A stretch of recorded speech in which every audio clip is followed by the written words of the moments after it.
सीताराम दोस्तों, जय हिंद दोस्तों। आप लोगों का स्वागत है मेरे चैनल डीएसके एस्ट्रोलॉजी पर। आप लोगों के प्यार की वजह से ही ना मैं ये वीडियो बनाने जा रहा हूँ। ये वीडियो ना 2025 के लिए भविष्यवाणी है।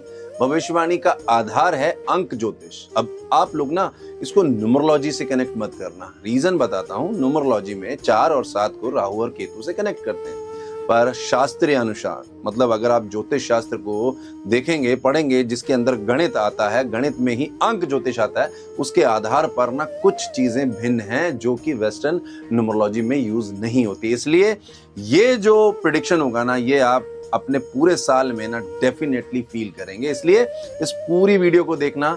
मूलांक आपका क्या है, मतलब आपके डेट ऑफ बर्थ से क्या मूलांक आता है, उसको कैलकुलेट करने का ना वैदिक सिद्धांत है, जो कि मेरी वेबसाइट पे अगर आप जाओगे ना, फ्री का कैलकुलेटर है, वैदिक अंक ज्योतिष। आप जाएंगे वहां पे, आप अपनी डेट ऑफ बर्थ सेलेक्ट करेंगे और आपको आपका मूलांक मिलेगा वैदिक पद्धति के अनुसार। आप जाके वो चेक जरूर करिएगा।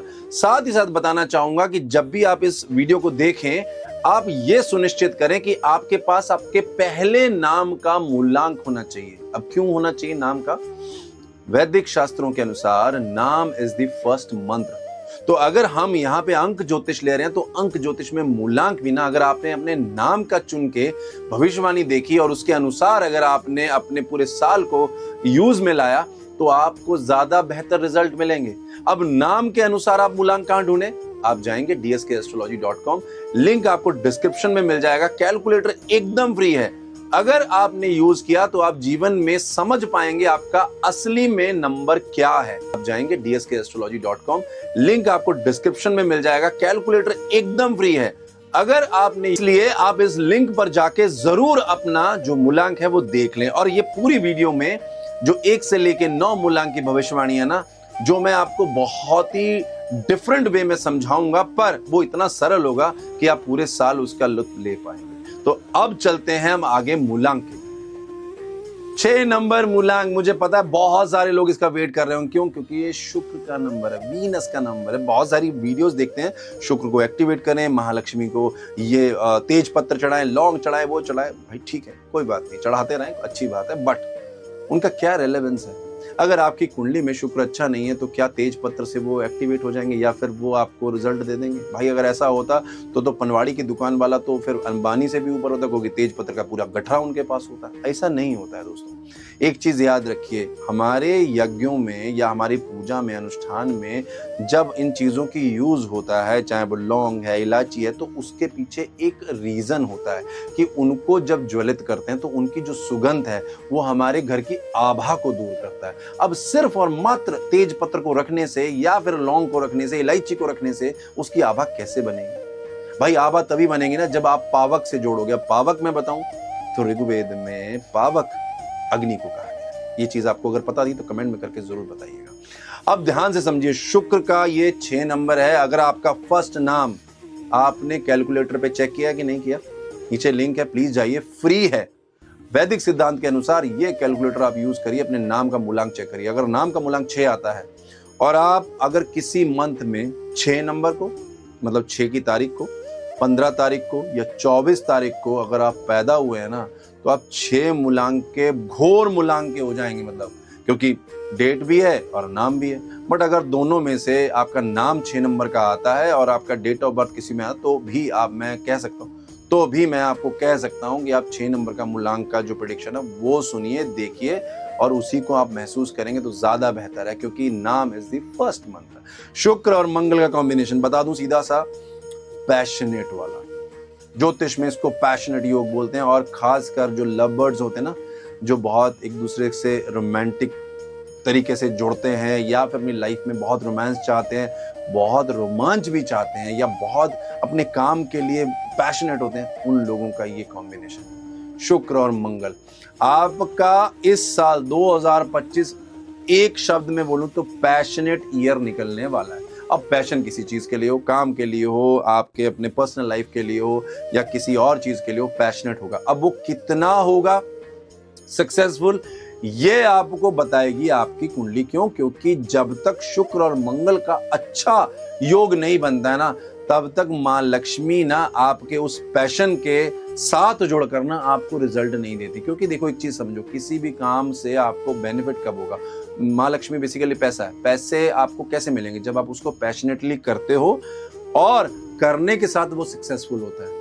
अब सक्सेसफुल होने का मंत्र सिर्फ आपकी कुंडली में है। अगर कुंडली में दोनों की स्थितियां अच्छी हैं तो आपको 2025 में जो भी काम आपने दिल से करोगे, पैशन का मतलब यहाँ पे दिल आएगा, ठीक है?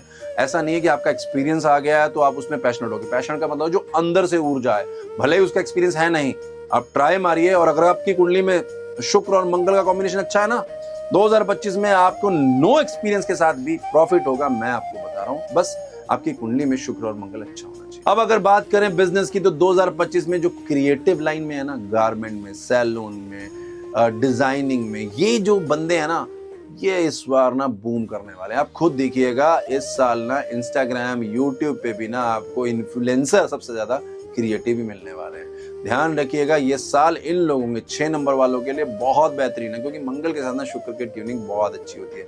बस इतना भगवान करे कि सबकी कुंडली में ना शुक्र और मंगल अच्छे हो जाए, ताकि 2025 उनके लिए इतना बेहतरीन हो जाए कि वो आके वीडियो में कमेंट करके मुझे बोले कि सर आपने जो बताया वो हुआ है।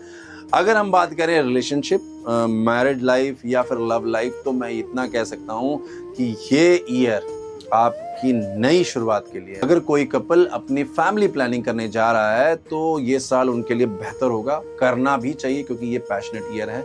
साथ ही साथ जो बंदे सिंगल हैं उनके लिए अप्रैल के बाद से टाइम ना बेहतरीन होगा। तो मैं ये बोलूंगा अप्रैल के बाद आप अपना जो भी ऑनलाइन वेबसाइट्स होती है ना, उन पे अपना पूरा वो बनाएं, प्रोफाइल बनाएं, और जहां से भी आपको अच्छा रिश्ता मिले उसको डन करें। इस साल कर लीजिएगा, क्योंकि 6 नंबर वालों के लिए शादी का योग तो है। अब कुंडली के अनुसार वो कितना प्रभावी है, ये हर कुंडली के आधार पर उनको पता होगा। पर यहां पे मैं एक चीज बताता हूं कि आधार तो है, मतलब आपके पास चांस तो है शादी का। तो इसी अनुसार आप अपनी कुंडली में शुक्र और मंगल को बूस्टअप कर दें तो और बेहतर होगा। बूस्टअप कैसे करेंगे? आप अपनी कुंडली का रेमेडी करें, या फिर आप अपने मूलांक के अनुसार अपने ग्रह की जो धूप है ना, वो जागृत करके हमसे मंगवा सकते हैं।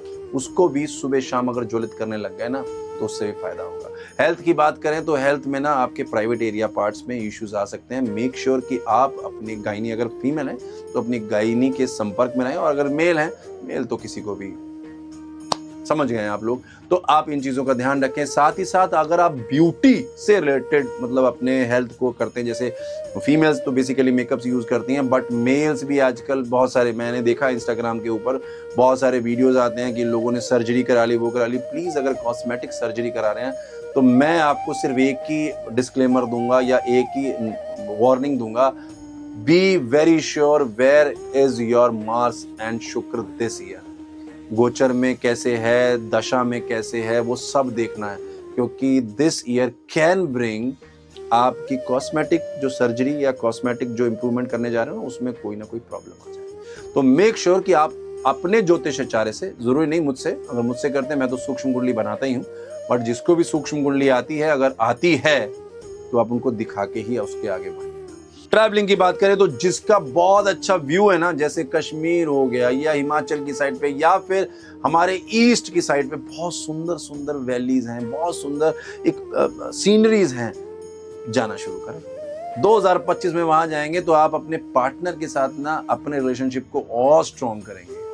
अगर आप ऐसी जगह पे अपने बिजनेस पार्टनर को लेके जाते हैं तो डील क्रैक होने के चांसेस मैक्सिमम है। मतलब जो बंदा कह रहा है ना मुझे आपको प्रोजेक्ट ही नहीं देना, आप उनको बोलिए सर चलिए कोई बात नहीं, मेरा वहां पे रिजॉर्ट है, कुछ भी बोलिए, आप एक बार के लिए उनको मना लीजिए और उनको लेके जाइए। मैं कह रहा हूं आपकी डील क्रैक होनी है। क्यों? क्योंकि शुक्र और मंगल ऐसी जगह दिखाता है जो कि बहुत ही पीसफुल, बहुत ही ब्यूटीफुल होती है। जब आप ऐसी जगह पे जाओगे ना, तब आपकी कुंडली में ग्रह कैसा भी हो, शुक्र और मंगल का, आप उनको एक्चुअली उस समय के तत्कालिक आधार पर ना आप बूस्टअप करेंगे, पॉजिटिवली बूस्टअप करेंगे। और वहां पे बैठ के आप उनको, उनके साथ जिस तरह से भी आप उनको मनाने की कोशिश करिए, आपको डेफिनेटली पॉजिटिव रिजल्ट आएगा। आप उनको एक्चुअली उस समय करें कि रेमेडी की, तो रेमेडी के लिए देखो शुक्रवार और मंगलवार को ट्राई करें कि कोई ऐसी गतिविधि ना करें जो कि पब्लिकली अच्छी नहीं है। रीजन बताता हूं, शुक्र जो है उसका जो राशि है दूसरी जो राशि है लिब्रा की, वो एक्चुअली में 7वें भाव में आती है, क्योंकि पब्लिक लाइफ को ना डिनोट करती है। तो अगर आप शुक्रवार और मंगलवार को कोई ऐसी गतिविधि करते हैं जो कि पब्लिक के लिए वो अच्छा नहीं माना जाता, तो आपके लिए 2025 में ना थोड़ी इज्जत के लिए ना कम होगा। तो ट्राई करें इन दोनों दिन वो ना करें। और शुक्रवार और मंगलवार वाले दिन अगर आप मां लक्ष्मी के मंदिर जाना शुरू करते हैं ना, तो आपके शुक्र का जो प्रभाव है ना, अगर कुंडली में खराब भी है तो वो धीरे धीरे चैनलाइज होना शुरू होगा। ये समझ लीजिए, जो हम नॉर्मल मंत्र करते हैं या नॉर्मल जो हम उपाय करते हैं, जनरल रेमेडी जिसको बोलते हैं, तो इनका प्रभाव देर से आता है, बट इनसे कभी नेगेटिव चीज नहीं होती। तो आप ये भी कर सकते हैं, जो कुंडली की रेमेडी होती है वो बहुत जल्दी जागृत होती है और कुंडली के आधार पे होती है। क्यों? क्योंकि आपके पिछले जन्म के जो कर्म होते हैं उसी के पश्चात आपके लिए वो आपका उपाय बना होता है। तो जब उपाय करते हो तो आपको इंस्टेंट रिजल्ट या फिर कंपैरेटिवली आपको जल्दी रिजल्ट मिलता है। तो इन चीजों को समझकर आप अपने उपाय का चयन करें। अब बढ़ते हैं आगे 7 नंबर, जो कि बहुत इंपॉर्टेंट है, क्योंकि आप तो केतु समझते हैं, बट क्या है जानते हैं आगे।